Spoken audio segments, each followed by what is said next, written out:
En Vitaldent Tudela cuentan con grandes profesionales en constante formación en nuevas técnicas odontológicas que les aseguran la calidad y el compromiso con cada uno de sus pacientes, porque cada caso es único. Sus especialistas perfectamente cualificados y con experiencia se adaptan a las necesidades de cada paciente para ofrecerles la mejor atención y la máxima profesionalidad. Todo ello apoyado en la innovación en materia de nuevos tratamientos orientados a la solución de problemas tanto en la infancia como en la edad adulta. Les esperan en Vitaldent Tudela, en la calle Juan Antonio Fernández 44, teléfono 948 84 88 30.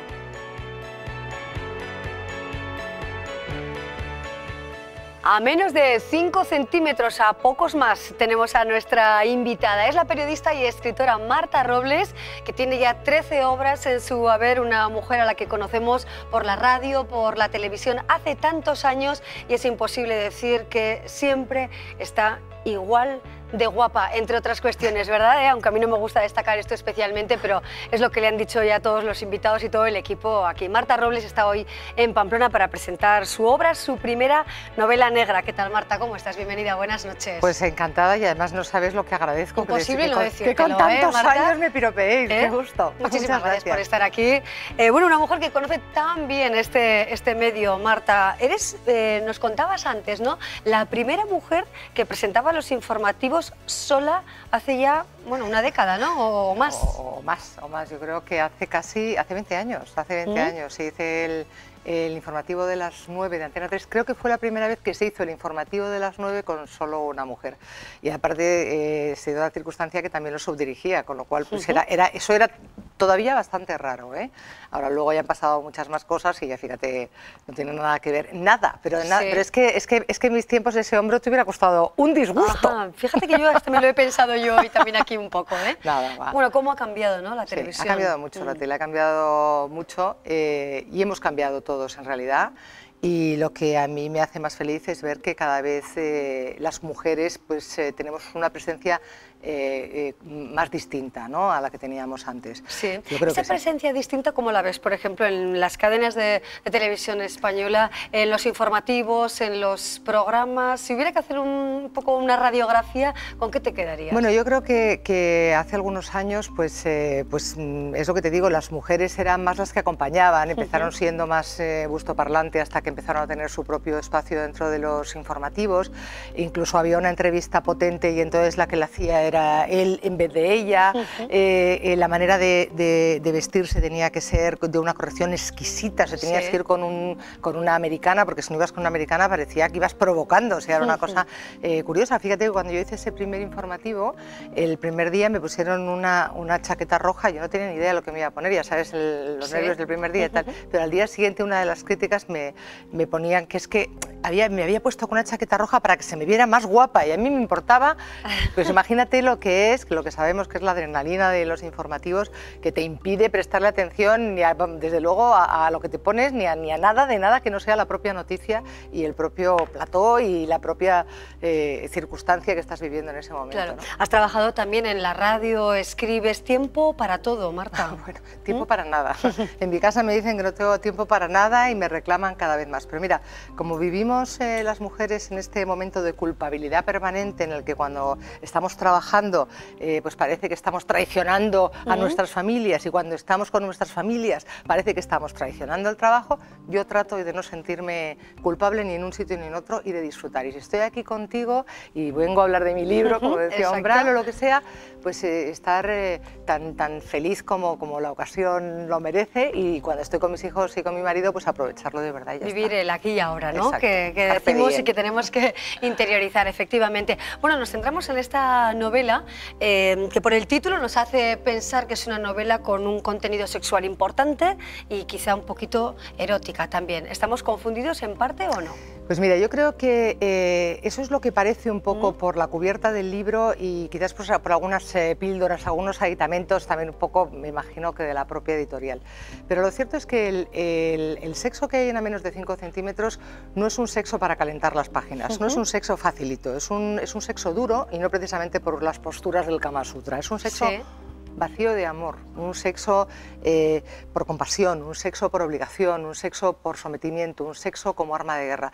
Es un sexo que está dentro de la novela porque contextualiza de alguna manera lo que sucede, y hay algunos acontecimientos que verdaderamente son muy duros y que no se reflejarían de la misma manera si el sexo no estuviera descrito tal y como está. Aunque también es cierto que hay una historia de pasión en la que está el sexo de alguna manera, pero como me dijo Luis Landero, que se me quedó muy grabado cuando leyó la novela, que le gustó mucho, es lo más duro es que está vacío de amor. Bueno, ahora iremos escudriñando un poco más las páginas de esta obra, ¿no? Pero en otras entrevistas con otros compañeros, Marta, has hablado también de sexo, ¿no? Y has dicho que muchas mujeres fingen interés sexual en parejas de larga duración. Me interesaba a mí este titular, Marta. ¿Te ha interesado? Bueno, lo cierto es que para las mujeres resulta más fácil fingir que para los hombres, aunque ya parece que ellos han logrado un grado de fingimiento que también existe, pero para las mujeres es más fácil hacerlo, y es verdad que en parejas de larga duración, donde el amor va acomodándose al paso del tiempo y el sexo acaba por tener una presencia diferente, pues es verdad que hay muchas mujeres que fingen en la relación. A mí me da mucha rabia, ¿no? Porque digo, ¿por qué? ¿Por qué hay que fingir? Pues bueno, supongo que es parte del guión que nos ha tocado todavía. Ya se acabará. Bueno, novela negra, un detective que es un corresponsal de guerra con cicatrices en el alma. Sí, mira, la verdad es que los personajes de esta novela de menos de 5 centímetros son personajes clásicos dentro de lo que es el género negro. Y mi detective es un detective, pues un detective desencantado, un detective descreído, un detective, como tú decías, con cicatrices en el alma. Y para eso a mí me interesaba mucho que tuviera un pasado que determinara mucho su forma de ser y su forma de ver la vida. Todas las personas que yo he conocido que han estado en primera línea de guerra son personas que lo han pasado mal y que sobre todo han visto cómo podemos llegar a ser las personas cuando estamos al límite de nosotras mismas, que no somos ni tan buenos ni tan malos como nos creemos. Y como esa es la pura esencia de la novela negra, ¿no? Que no todo es blanco ni negro, sino que hay infinitas tonalidades de gris, este personaje con estas características me venía muy bien. Pero además es un tipo que es muy culto, tiene una colección de vinilos de psicodelia bastante particular. Lee mucho, escucha mucha música. Esa música además es la banda sonora original de la novela, porque parece que es el único bálsamo que él tiene para sus propias angustias, sus propias torturas, para aliviar las turbiedades que él ha vivido y que él ha protagonizado en alguna ocasión. Y sobre todo tiene algo muy bueno, que es, como en las grandes novelas, pues como los personajes de Simenón, ¿no? Estos tipos, será descreído, le habrá pasado tal cual, pero es un tipo confiable, claro. Un tipo que en definitiva haría cualquier cosa por lealtad o por amor, un tipo con el que yo viajaría a lo largo de todas estas páginas y de muchas más. Y le llega un caso muy especial, un asesinato, un escritor en medio de esta trama. ¿Nos va a recordar a alguien? Pues nos va a recordar, no nos va a recordar. Vamos a ver, el perfil del escritor es un escritor de éxito, con lo cual inmediatamente podemos pensar en los escritores de éxito, pero en realidad este escritor es muy internacional, es un escritor muy neoyorquino. Y en realidad a Roures le llega un caso de asesinato, llega una chica que también es una reportera que le quiere decir a este detective que este escritor tan famosísimo ha matado a su madre. Al detective le suena un poco a chino, la escucha, y cuando no está todavía decidido a coger el caso o no, ella le dice: y si yo te dijera que no solo mató a mi madre, sino a las otras 3 mujeres con las que previamente tuvo relación. Y ahí es donde empieza la historia, que después se concatena con muchísimas otras subtramas muy duras. Y esta historia, claro, parte de la base de un asesinato en serie, de un asesino en serie, que el principal sospechoso es precisamente este Artigas, que es el hombre fatal de la historia. Y la historia de amor precisamente es una historia, bueno, en la que se ve también involucrado un magnate de la comunicación. Sí, justo cuando le encargan el caso a Roures, pues se pone a seguir a Artigas, y Artigas vuelve a tener una nueva relación. Artigas solamente va con mujeres casadas y ricas, mujeres mayores de 35 años y que no quieran compromiso, mujeres que no le causen ningún tipo de problema. Él dice que las mujeres a partir de los 35 años no son capaces ya de dejarlo todo por amor, y por eso no le complican la vida. Él es un personaje muy cínico, muy brillante, muy atractivo y sin capacidad para el compromiso como tantos en el siglo XXI, por otra parte. Entonces él empieza la relación, quiere conquistar a Misia Rodríguez de Rothman, que es la mujer del magnate de la comunicación más importante de España en ese momento y además el editor de Armando Artigas. ¿Ves la obra en el cine o te gustaría, Marta? A mí me gustaría, desde luego, y sí que es cierto que ya ha habido varias personas que han dicho que hay película dentro. Hay gente incluso que cuando lee la obra ya dice, este podría ser tal, este podría ser cual. Ya le ponen nombres. Ya le ponen nombres a todos, ¿no? A mí yo creo que es muy visual y muy cinematográfica, a menos de 5 centímetros. Sí, bueno, pues hoy desde luego nos fijamos en este libro, pero nos interesan tantos flecos de la vida de Marta Robles, una mujer con la que bueno, pues nos hemos informado, a la que hemos leído con muchas facetas, ¿no? Una mujer que cómo ve el panorama en nuestra sociedad actual, no solo a las mujeres periodistas, sino a la mujer en general. ¿Qué sensaciones tienes, Marta? Aquí en el programa nos interesa mucho todo lo que tiene que ver con la igualdad de género, con el machismo, con ese micromachismo o ese término, ¿no? Como el feminazi, todo esto, ¿no? De lo que habláis también en algunos programas de televisión en los que participas. ¿Cómo ves la igualdad de género en los medios y fuera de los medios en la sociedad?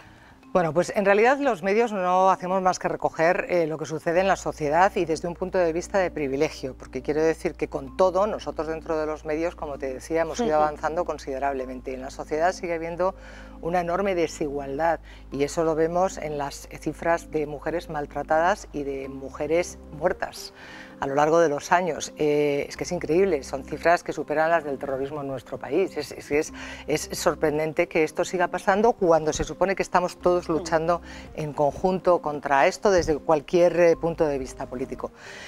Nos quedan muchísimas cosas por conseguir. Sin embargo, yo creo que a veces nos paramos en circunstancias que no nos ayudan en exceso. Por ejemplo, a mí de verdad me importa un bledo que los políticos se harten de llamarnos compañeras y compañeros, de darle 4 patadas al diccionario y al lenguaje y que con eso piensan que nos están haciendo un enorme favor. A mí desde luego no me lo hacen. Yo prefiero que se dediquen a circunstancias que son, desde mi punto de vista, muchísimo más fundamentales, como por ejemplo que la igualdad de oportunidades en el trabajo sea la misma, que realmente no haya problemas en todos los temas de la maternidad, que los salarios estén equiparados, en fin. Las cosas de verdad. Las cosas de verdad, que parece que muchas veces, ¿no? La hojarasca nos impide ver de verdad el bosque. Sí. Marta, ¿a ti como mujer te ha costado, crees realmente que el hecho de ser mujer te ha costado bueno, pues, más tiempo para ascender en todas las facetas de tu vida en las que has trabajado? ¿Crees que verdaderamente el hecho de ser mujer ha supuesto un problema ya desde pequeña? Sin ninguna duda, sin ninguna duda. Yo ya tengo muchos años, ya te digo, pero yo recuerdo la primera vez que dirigí y presenté un programa que tenía 28 años, o 27, no recuerdo, no me pusieron en créditos como directora porque era muy joven y era mujer. Con lo cual, con eso te lo digo todo. Ha habido muchísimas circunstancias. Hubo una ocasión en la que a mí me dijeron, es que si tú quieres tener credibilidad en los informativos te tienes que cortar la melena. Y entonces yo dije, claro, porque las mujeres somos animales de pelo largo e inteligencia corta, como decía Schopenhauer, y por supuesto me la dejé crecer. Pero es verdad que hay muchas circunstancias y muchas que no contamos porque tampoco nos apetece, ¿no? De las que hemos pasado. Pero yo estoy muy contenta de ser mujer con todo. Quiero decir que también creo que tenemos una serie de privilegios y que también merece la pena disfrutarlos. Y bueno, nos ha tocado tirar del carro y luchar, pero antes que nosotras hubo gente que de verdad tiró del carro más, ¿eh? Y en tu vida, Marta, porque tu infancia no fue demasiado fácil, ¿no? La relación con tu familia o con tu padre. Así hemos empezado, ¿no? Haciendo alusión a tu aspecto, con todo el cariño, por supuesto, y respeto, ¿no? A tu belleza, que es obvio, ¿no? Pero es verdad que tú no te sentías tan bien cuando eras pequeña e incluso, bueno, pues no tuviste una infancia demasiado fácil, ¿es verdad? Es verdad. Yo antes de publicar A menos de 5 centímetros publiqué un ensayo que se llama Haz lo que temas. Lo que temas es el apócope de una frase de Ralph Waldo Emerson, que es haz siempre lo que temas hacer, con la que yo titulé una conferencia que di en un foro de liderazgo de mujeres y en la que por primera vez yo hablaba de mi propia inseguridad y la reconocía delante de todo el mundo, pues un poco para ayudar a los demás. Entonces aquella conferencia tuvo tanta repercusión que al final me decidí a escribir este libro, que para mí era muy delicado porque era la primera vez en mi vida que yo iba a hablar de algo personal y tan personal. Sí, porque hablabas incluso de que tu padre no te reconocía tus posibilidades, o no tuviste un reconocimiento físico o intelectual, ¿verdad? Ni físico, ni intelectual, ni nada. No, mira, es que yo siempre digo que los dos pilares básicos de la inseguridad son la falta de protección y el exceso de protección. La falta de protección, por una parte, que puede ser simplemente pura indiferencia. También hay que ponerse en los tiempos de mi padre y de mi madre, ¿no? Que hace ya unos años, mi padre era un hombre muy ocupado, no le gustaban los niños, mis hermanos eran unos niños modélicos, yo era la que vino más de retraso, después de 5 años aparece la niña, nadie se la espera, y entonces pues claro, cuando yo llegué, a mi padre como que no le divertía la historia, pero era, insisto, otro mundo. La indiferencia, esa falta de protección a veces se traduce en que te pueden o no hacer caso o decir que todos lo haces mal, y a mí mi padre me decía que todo lo hacía mal, que yo no era guapa, que yo era el patito feo, en fin, todas esas cosas. Eso por un lado, y por otra parte tenía el exceso de protección de mi madre, que quería protegerme muchísimo, protegerme también de mi padre y del mundo. Entonces, de alguna manera, ese exceso de protección hizo que, por ejemplo, a los 12 años yo no supiera montar en bicicleta. Yo digo que el exceso de protección ahora, en este momento, es muchísimo más grave en nuestra sociedad, y que hay padres que, por eso el tema de la culpa del que te hablaba, llevan a sus hijos a las guarderías ya con 3 años, o incluso a los colegios con 6, y no les han introducido alimentos sólidos, no saben masticar. Niños que aprenden a andar muchísimo más tarde por el exceso de protección. El caso es que yo tuve exceso de protección y falta de protección. Y entonces, pues bueno, tardé mucho tiempo en asumir todo lo que me sucedía. Además tuve un accidente muy gordo, en fin, mi vida... Te partieron las piernas, ¿verdad? Sí, me partí las piernas, una en 6 trozos y la otra en 2. Y bueno... Pues, y ahora llegas a este momento y... Y ahora llegó este momento pues muy feliz porque elegí el trabajo que me gustaba desde el principio, que era contar historias. Siempre había querido ser escritora desde niña, antes que periodista. Lo que pasa es que el periodismo luego se te mete en las venas y ya no sale más. Y la verdad es que estoy muy contenta porque tengo una gran familia, grandes amigos, me gusta mi profesión, o sea que, y las cosas malas no te las voy a contar hoy porque no es momento. Nos quedamos con todo lo bueno. Marta Robles, un placer conocerte, que hayas venido al programa, un éxito para nosotros contar contigo. Muchas y ojalá tengas muchísimo éxito con esta nueva novela, la primera novela negra, que me voy a acordar siempre, que has estado por aquí, con esa primera novela negra, y habrá más, ¿verdad? Sí, sí, ya estamos con el segundo caso de Rouras. Por eso. Marta Robles, muchísimas gracias. Hasta otra ocasión. Gracias, de verdad. Mañana volveremos a estar con todos ustedes con nuestro tiempo también dedicado a la salud. Por cierto, que hablaremos de artrosis, de los problemas articulares, en nuestra sección dedicada precisamente a los laboratorios ThinFi, como decimos, a la salud. Les esperamos mañana, les decimos adiós, agradeciendo su presencia, como siempre, y nos vamos con una frase, como lo hacemos siempre, que espero que les guste y que sigan bueno, pues pendientes de nuestro programa, porque todo el equipo les estamos esperando. Hasta pronto, adiós.